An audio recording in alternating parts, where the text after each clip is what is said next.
الرحمن الرحیم۔ روز آخرت پر ایمان، والیوم الآخر اور قیامت کے دن پر بھی ایمان۔ کیا مطلب؟ کہ ہمیں آخرت کے دن پر یقین ہو کہ نیک اعمال سے قیامت کے دن عزت ملے گی اور برے اعمال سے قیامت کے دن ذلت ملے گی۔ اللہ تعالیٰ ارشاد فرماتے ہیں یوم لا یخزی اللہ النبی والذین آمنوا معہ، قیامت کے دن اللہ تعالیٰ اپنے محبوب کو اور جو ان کے ساتھ ایمان لائے رسوا نہیں ہونے دے گا۔ تو اگر یقین پکا ہوگا اللہ تعالیٰ قیامت کے دن ذلت نہیں دے گا۔ ہم لوگ تو دو بندوں کے سامنے ذلت برداشت نہیں کر سکتے۔ بیوی کو اگر خاوند دو بندوں کے سامنے ڈانٹ دے، ایک کے سامنے ڈانٹ دے، دن دو پہ گزر جاتا ہے، فوجی لوگوں کے سامنے اس نے ڈانٹا، تو بھائی قیامت کے دن ساری مخلوق کے سامنے معاملہ کھلے گا، پھر کیا بنے گا؟ اسی لیے کہنے والے نے کہا تو غنی از ہر دو عالم من فقیر، روز محشر عذر ہائے من پذیر، گر تو می بینی حساب نہ گرے از نگاہ مصطفیٰ پنہا بگیر۔ اے اللہ تو دو عالم سے غنی ہے، میں فقیر ہوں، قیامت کے دن اللہ میرے عذروں کو قبول کر لیجیے گا۔ اللہ اگر آپ فیصلہ کر لیں کہ میرا حساب لینا لازمی ضروری ہے تو اللہ مصطفیٰ کریم صلی اللہ علیہ وسلم سے میرا حساب اوجھل کر کے لے لینا، مجھے ان کے سامنے شرمندگی نہ اٹھانی پڑے، قیامت کے دن عزت اور ذلت کیسے ملتی ہے اس کا یقین آ جائے۔ قضاء و قدر پر یقین کا مطلب، اور پھر فرمایا والقدر خیرہ و شرہ من اللہ تعالی، قضاء اور قدر پر بندے کا یقین کیا مطلب ہے؟ مقصد یہ کہ اے بندے، اچھے حالات بھی اللہ کی طرف سے آتے ہیں اور برے بھی آزمائش بن کے اللہ کی طرف سے آتے ہیں، لہٰذا اچھے حالات آئیں تو اترائے نہیں اور برے حالات آئیں تو گھبرائے نہیں۔ اللہ کی ذات پر ایسا یقین ہو۔ موت کے بعد کھڑے ہونے کا یقین۔ پھر فرمایا والبعث بعد الموت، اور موت کے بعد قیامت کے دن کھڑے ہونے پر بندے کو یقین۔ جب قیامت کے دن کے بعد کی زندگی پر یقین ہوگا تو بندہ پھر اگلے جہان کے لیے بھی تیاری کرے گا، موت کے لیے بھی تیاری کرے گا، اور اگر یہ یقین ہو کہ یہی دنیا کا گھر ہے تو سارا دن اسی میں لگا رہے گا، اور اگر آخرت کے گھر کی بھی فکر ہوگی تو انسان اعمال میں لگے گا تاکہ اللہ تعالیٰ جنت میں گھر عطا فرما دے۔ آج ایمان بنانے کی ضرورت ہے، چنانچہ یہ جو کلمہ پڑھا جاتا ہے اس میں ان تمام اعمال کا یقین بندے کو حاصل کرنا ہوتا ہے۔ اس پر انسان کو اللہ رب العزت کی طرف سے رحمتیں اور برکتیں ملتی ہیں۔ صحابہ کرام رضی اللہ عنہم نے ایمان پر محنت کی، فرمایا تعلمون الایمان ثم تعلمون القرآن، نبی صلی اللہ علیہ وسلم نے ہمیں پہلے ایمان سکھایا پھر انہوں نے قرآن سکھایا۔ تو چونکہ ایمان بن چکا تھا اللہ نے ان کو دنیا میں عزتیں عطا فرما دی۔ ایمان والے کا حکم کرۂ ارض پر چلتا ہے۔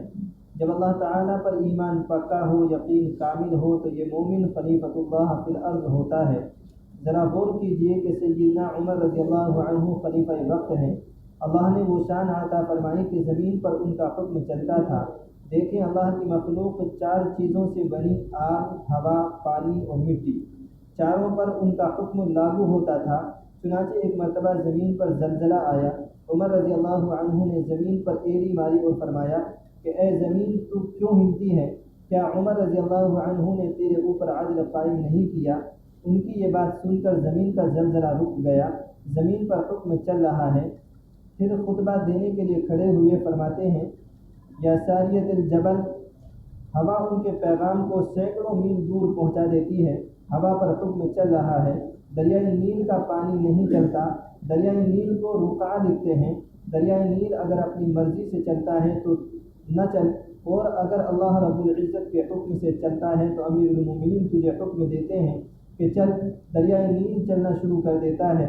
آج تک دریائے نیل کا پانی چل رہا ہے۔ عمر بن خطاب رضی اللہ عنہ کی عظمتوں کے خریرے لہرا رہا ہے۔ مدینہ طیبہ کی ایک طرف سے آگ نکلتی ہے جس کو حرہ شرقیہ کہتے ہیں، اور وہ بڑھنا شروع ہو جاتی ہے۔ عمر وحیہ کلبی رضی اللہ عنہما کو فرماتے ہیں کہ جائیں، عمر وحیہ کلبی رضی اللہ عنہما کو فرماتے ہیں کہ جائیں اور اس آگ کو واپس دھکیل دیں۔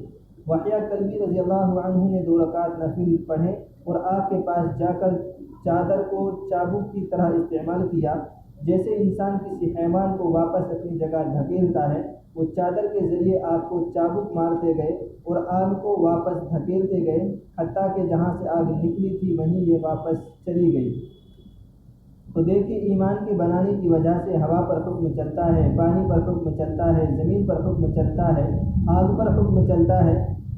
صحیح شہنشاہی تو یہی ہے، اسی لیے کہنے والے نے کہا ہم فقیروں سے دوستی کر لو، گر سکھائیں گے بادشاہی کا۔ بندہ جب اللہ کے در پر جھکتا ہے اور نیک اعمال کرتا ہے تو اللہ فقیری میں اس کو شاہی کا رنگ عطا فرما دیتے ہیں۔